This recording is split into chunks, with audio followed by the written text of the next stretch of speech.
মুরব্বীরা বলে না শুক্রে শুক্রে 8 দিন, এরকম একটা ব্যাপার হয়ে দাঁড়িয়েছে। তাদের সঙ্গে বিএনপির তুলনা এটা হয় না, এটা খুবই একটি অন্যরকম বিষয়। কারণ বিএনপি কোথায় আর তারা কোথায়। এনসিপির মাধ্যমে দেখছেন তাদের কথা শুনে বিভিন্ন আইনশৃঙ্খলা পরিস্থিতি ঠিক করতে পারছে না। একটি গণতান্ত্রিক সরকার প্রতিষ্ঠা করার আগে পর্যন্ত একটি নেতা ঘরে ফিরে যাবে না ইনশাআল্লাহ। এই তরুণদের অধিকার আদায়ের লক্ষ্যে, লাখো কোটি তরুণদের অধিকার আদায়ের লক্ষ্যে দেশনায়ক জনাব তারেক রহমান এই তারুণ্যের সমাবেশ ডেকেছে। এতে অংশগ্রহণ করার জন্য আমাদের ছাত্রদল, যুবদল এবং স্বেচ্ছাসেবকের নেতৃবৃন্দ অংশগ্রহণ করেছে। তারই ধারাবাহিক আমরা বাড্ডা থানা স্বেচ্ছাসেবক দল আজকে অংশগ্রহণ করেছি। আপনারা জানেন বিএনপি সবসময় লড়াই সংগ্রাম করে যায় মানুষের অধিকার আদায়ের লক্ষ্যে, জনগণের অধিকার আদায়ের লক্ষ্যে, মৌলিক চাহিদা অধিকার আদায়ের লক্ষ্যে, নিরপেক্ষ ভোটাধিকার অধিকার আদায়ের লক্ষ্যে। আপনারা জানেন বিগত দিনে মানুষ ভোটাধিকার প্রয়োগ করতে পারেনি। এখন আমাদের একটি অন্তর্বর্তীকালীন সরকার, এই সংস্কারের নামে আপনারা দেখছেন আইনশৃঙ্খলা পরিস্থিতি খুব নাজুক অবস্থা, তাদের কন্ট্রোলে নেই। মানুষের যা ইচ্ছা তা করতেছে, অন্যায় অরাজকতায় লিপ্ত হচ্ছে। তারই ধারাবাহিকতায় এখন জনগণের চাহিদা যে একটি নিরপেক্ষ নির্বাচন, একটি গণতান্ত্রিক সরকার। তারই ধারাবাহিকতায় এখন আমরা আইনশৃঙ্খলা পরিস্থিতি ঠিক করার লক্ষ্যে জনগণ চাচ্ছে এবং আমরাও চাচ্ছি একটি নিরপেক্ষ নির্বাচন, মানুষের ভোটাধিকার প্রয়োগ।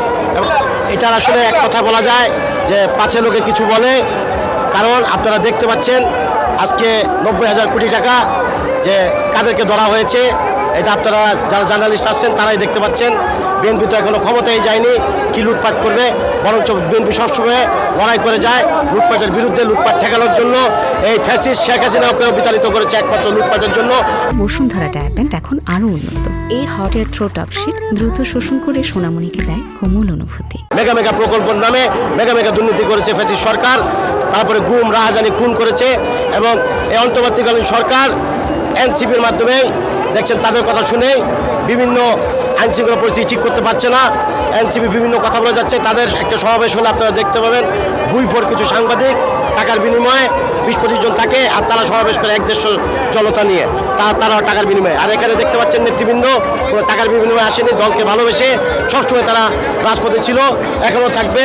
এবং আমরা বলে যাচ্ছি মানুষের অধিকার আদায়ের লক্ষ্যে এবং নিরপেক্ষ নির্বাচনের মাধ্যমে ভোটাধিকার আদায়ের লক্ষ্যে একটি গণতান্ত্রিক সরকার প্রতিষ্ঠা করার আগে পর্যন্ত একটি নেতা ঘরে ফিরে যাবে না ইনশাআল্লাহ। এর পতন হওয়ার কিছু নেই, কারণ আপনারা দেখতে পাচ্ছেন আমরা এখনো ক্ষমতায় যাইনি। আর আমাদের দেশটা জনাব তারেক রহমান ক্ষমতাও চায়নি। আমাদের দেশটা তারেক রহমান সবসময় চাচ্ছে যে দেশের জনগণ ভালো থাকুক, একটি নিরপেক্ষ নির্বাচন চাচ্ছে এবং দেশের জনগণের অধিকার আদায়ের লক্ষ্যে লড়াই করে যাচ্ছে। কখনো দল থেকে এবং দেশটা তারেক রহমান বলেনি যে আমাদের দায়িত্ব দেন বা আমরা সরকারে যাব, এটা বলেনি। যদি জনগণ চুজ করে নিরপেক্ষ নির্বাচনের মাধ্যমে যদি আমাদের বিএনপিকে নির্বাচন করে, তখন বিএনপি নির্বাচনে গিয়ে নির্বাচন বিজয়ী হবে ইনশাল্লাহ। আপনারা জানেন যে তারা আসলে কি, এটা আমার বলার কিছু সাজে না, কারণ তাদের সঙ্গে বিএনপির তুলনা এটা হয় না, এটা খুবই একটি অন্যরকম বিষয়। কারণ বিএনপি কোথায় আর তারা কোথায়। তাদের এখনও হিসেবে মুরব্বীরা বলে না শুক্রে শুক্রে 8 দিন, এরকম একটা ব্যাপার হয়ে দাঁড়িয়েছে। তাদের এখনও দলই তৈরি হয়নি ঠিক মতো, তারা এখন বিএনপির সঙ্গে তুলনা করছে, এটা আসলে যায় না।